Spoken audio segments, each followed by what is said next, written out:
नमस्कार दोस्तों। तो आज की हमारी प्रेरक कहानी रहेगी आत्म संतुष्टि।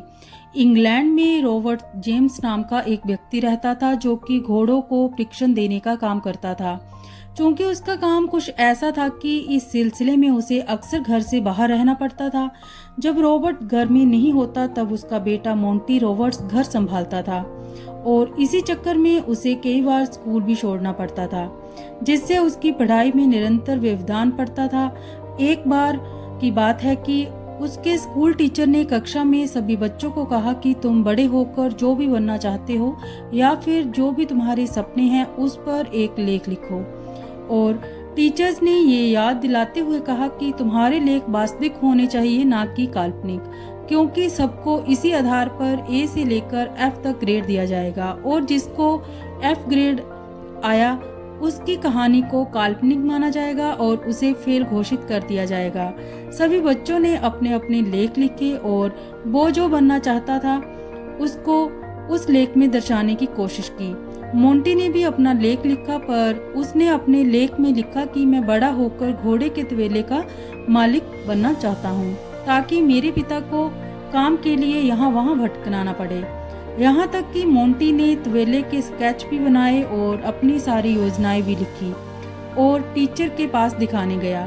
टीचर ने उसके लेख को देखा और उसे एफ ग्रेड दिया और डांटते हुए कहा कि तुम पागल हो गए हो क्या? ऐसे सपने कौन देखता है? और वैसे भी ना तुम्हारे पास पैसे हैं और ना ही साधन। ये लेख तो वास्तविकता से कोसों दूर है। टीचर ने हिदायत देते हुए कहा कि अगर तुम्हें अपना ग्रेड सुधारना है तो कल दूसरा लेख लिखकर आना और इस बार जो वास्तविक हो वही सपने देखना। मोंटी घर पहुंचकर काफी दुखी मन से सारी बातें अपने पिता को बताने लगा और पूछा कि मुझे क्या करना चाहिए। पिता ने कहा कि तुम्हें जिस चीज में संतुष्टि मिलती है वही काम करो, ये तुम्हारा जीवन है, तुम जो चाहो बन सकते हो, फिर क्या।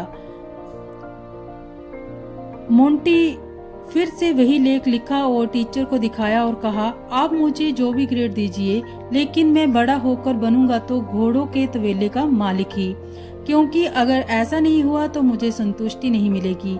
उसने दृढ़ निश्चय किया और अपने सपने पूरे किए। आज मोंटी रॉबर्ट्स के पास 200 एकड़ में फैला घोड़ों का तबेला है और इंग्लैंड के सबसे अच्छे तबेलों में से एक है। यहाँ आज देश भर से घोड़े प्रशिक्षण के लिए आते हैं। कहा जाता है कि मोंटी ने आज भी वो जो लेख है वो अपने पास रखा हुआ है। तो होप सो आपको हमारी ये कहानी अच्छी लगी। तो इसे शेयर भी आप कर सकते हैं।